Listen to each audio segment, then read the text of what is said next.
Hello and welcome to Sonic Nation TV. In this episode, I've got the Cube's temporary replacement. How temporary will it be? I'll give you 800 quid for it. No.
So yeah, I've got a Mark 1 Ford Focus ST170, codename Piranha.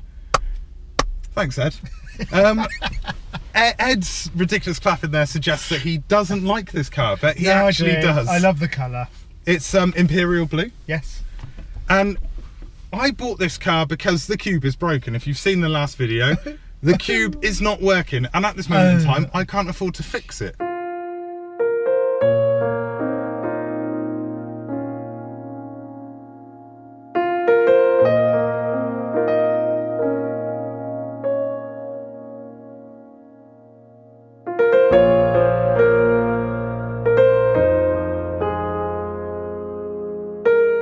One of the reasons I can't afford to fix it is I needed to get back on the road. The Project Honda that isn't with me yet. They don't know what it was. They don't know what they know. It's a Honda. Now they do. Well, yeah, all right. They didn't know before. Of course, it was going to be a Honda. Was it? Yeah. All right. That's not ready yet, so I needed to get wheels, and these are the wheels I got. And in all honesty, I've been blown away by how good this car is. I thought it'd be all right. I didn't think it'd be that good. No, they are good. Really good. 2 litre. Yeah. Chain-driven engine. Dual cam. Dual cam. Yep. Ford's version of VTEC, but early on. Yeah, basically, it's been awesome comparing this car to a VTEC car. VTEC kicks in, well... 5.5. Yeah, 5.5. Exactly. I mean, the car that's, you know, the new Honda, that VTEC kicks in a little bit earlier. Ooh. But with this, with a dual overhead cam scenario, well, it doesn't even seem, it does kick in lower end of the revs. It just kicks in. It's been amazingly fun to drive so far. I've owned it for about a week and a half, and commuting has been great, but just having a little spirited drive in it, and it's just good fun. Yeah.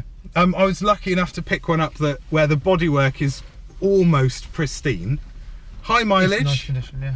140's not high. No, not for an 18-year-old car. No, we've had higher mileage cars. Definitely. I mean, this was January 2004, this car was registered. Yeah.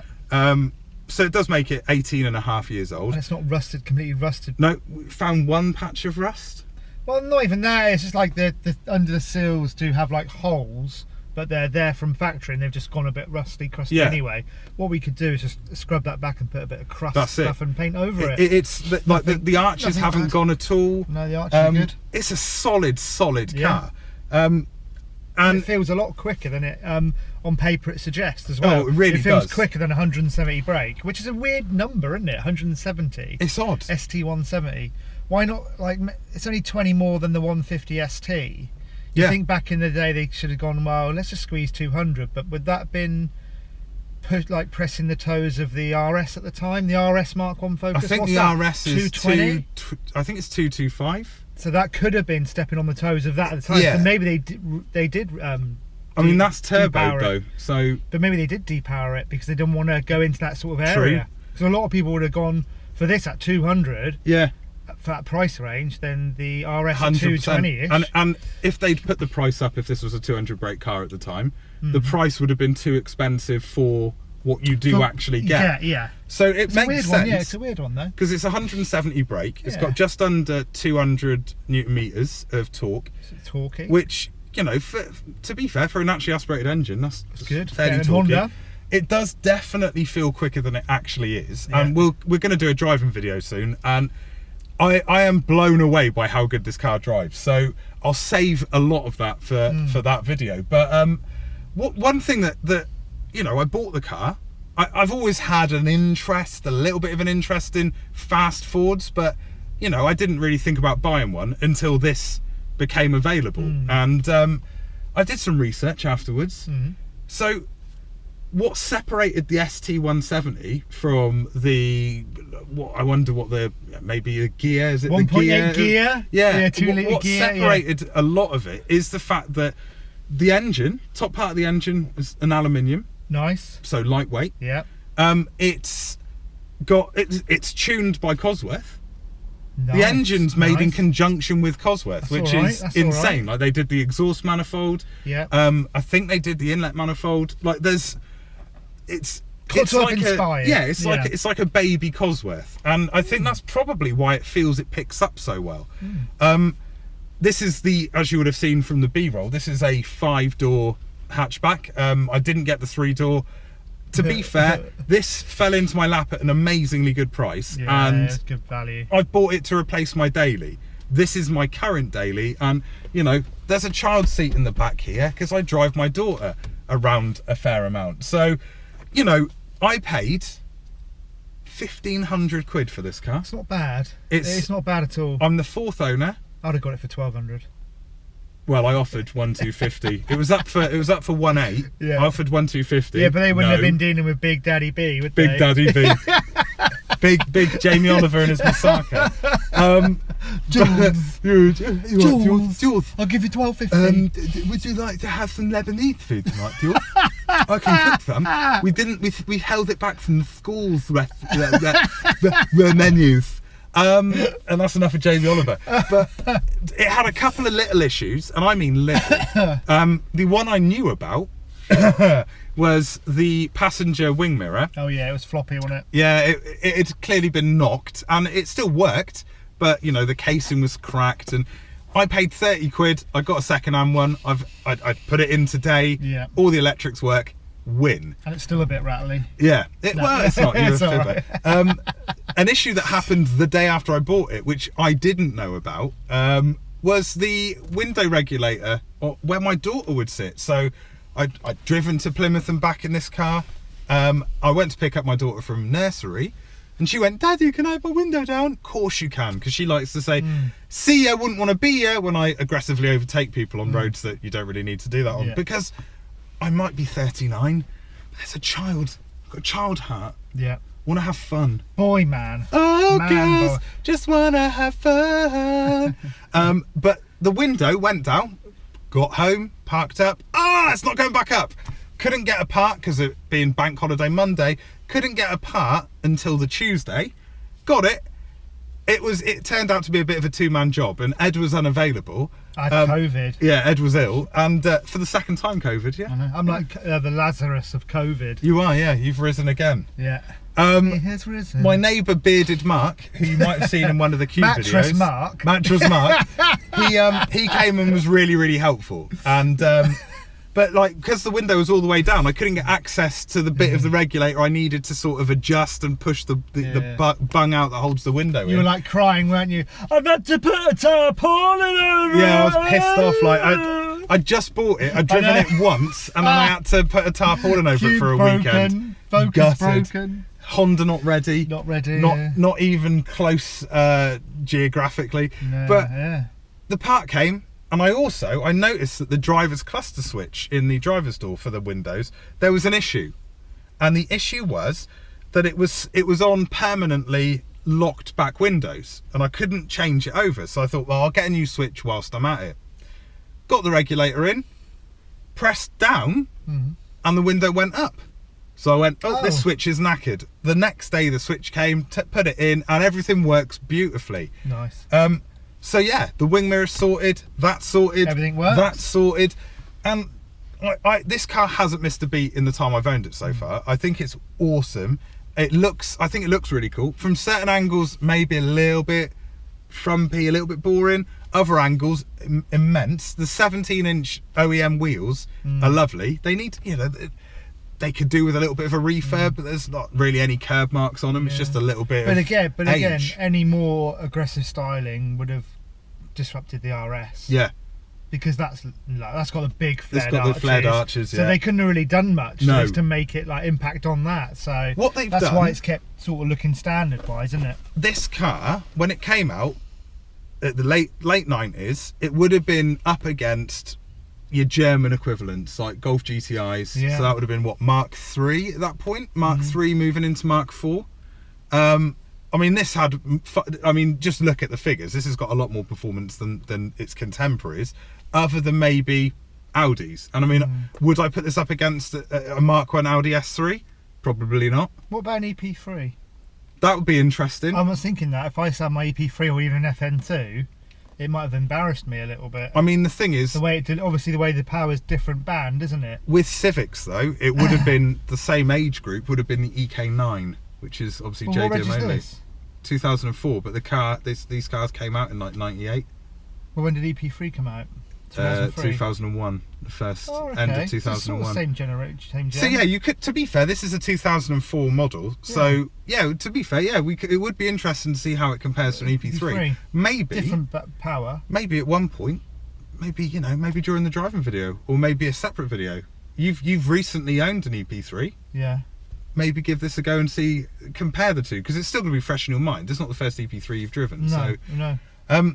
But in all honesty, I mean, this car is tight. It feels tight. It feels like a good. Tiger. Ed doesn't believe me, but these are half leather Recaro seats, or at least designed by Recaro. They don't have Recaro written on them. I don't think they are. They are. I don't. But all right. So these aren't Recaro, but there's bits in the engine that are Cosworth. You accept the Cosworth stuff. Is there any Cosworth stamp? No, of course there isn't. Why not? I got to get my magnifying glass. Because it's not a Cosworth. Huh? It's just got Cosworth stuff. All right. One thing that I instantly was at home with is the gear shifter, because this is exactly the same box as they've got in the R53 Mini Cooper S. Is it? Yep, exactly the same. Weird. Exactly the same manual transmission. So it's the G-Trag, blah, blah, blah, blah, blah. It's like, one of those that it's really good until it isn't good anymore. But everything does feel tight. The steering feels tight. The tracking needs a little bit of work, but steering's tight. The interior is really nice. The only wear that I've found, there's a fag burn on the back seat. There was a heavy smoker in there, wasn't there? Yeah, it smells of smoke. I've got a smelly in here, but fag. There's a little bit of wear on the driver's seat underneath where the bum would go. Yeah. And that's all to do with the previous owner, because he owned it for 14 years. Yeah. So, and that's why it's so well looked after. Like, the interior is in good condition because the guy, older gent, lovely guy, he owned this car for 14 years and loved it. God rest his soul. He had bought a Peugeot, and so he wanted to get rid of this. I say wanted. Is he mad? I don't think he wanted to get rid of it. I think his wife wanted him to get rid of it. Go. But I mean, when he took me out for a spin in it, so he took me for a drive first, and then I drove it back to his. And yeah, he did enjoy hitting the red line, and the red line's at like 7273. So I thought that was quite fun. And then I drove it, and like enjoyable. No, I didn't. No, to be fair, man, the one thing I'm still getting used to in here, I've got the driving position okay, and this is something that Ford did with this Mark 1 Focus generally. The driving position's slightly higher. You are high, yeah. And I don't like that. That's the one thing I don't like, because I mean, I'm too far. I get it. It's because your line of sight's better, your visibility is improved, but it's not. I'm not one of these ridiculous people that has their seat really low and lean all the way back. But like, I like to be, I'm long-legged. I like to, sort of be a little bit lower and a little bit, But the thing is, I'm getting over it. Yeah. It's not a, this is a reason not to like the car. I didn't think I would like it this much. I thought, you know, it'll do. At 1.5, you know, it's a sporty You're not losing hatchback. your arse, are you, on that? No, I'm going to be running this ST until I can't anymore. And financially, having 3 cars on the go is stretching me a lot. But, you know, once you start driving a car and you like it, it is hard to part with it, unless you're Ed. And that Ed's philosophy is, once he's driven it and enjoyed it a little bit, he parks it up and doesn't drive it until he's bored of it and then sells it. Yeah. Like the Prelude. Yeah. Or Prelude. I don't know. It's too big and heavy, that car. We did 1 driving video in that car. 1. Too big. The first video on it. Fuck's sake. Anyway. I love the Copen. Oh, there's a Mark II Focus. And is it the boring diesel one? Yes! That's the wife's, isn't it? No, she hasn't got the titanium. She's got the Z-Tech. Oh. So the titanium's the It'd trim be level interesting, above. that one and this one in a little I race. drove hers the other day. Yeah.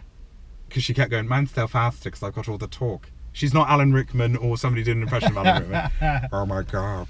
Like that. No, she isn't. But she kept telling me, oh, it's faster. And I was like, it's got 108 brake. I reckon I could drive her car and beat you in a race with this car when you're driving this car. 100% you couldn't. No. It's all about the driver. Why do you think you're such a better driver than I just me? think I am. Okay. Anyway, hope you've enjoyed this video. If you have, then please subscribe, turn on notifications, find us on social media if you can be asked. And until the next time, I've been me, you've been you, Ed's been, yep, Ed, and well done for that. These aren't Recaro seats, my back's hurting. Lazarus. Lazarus.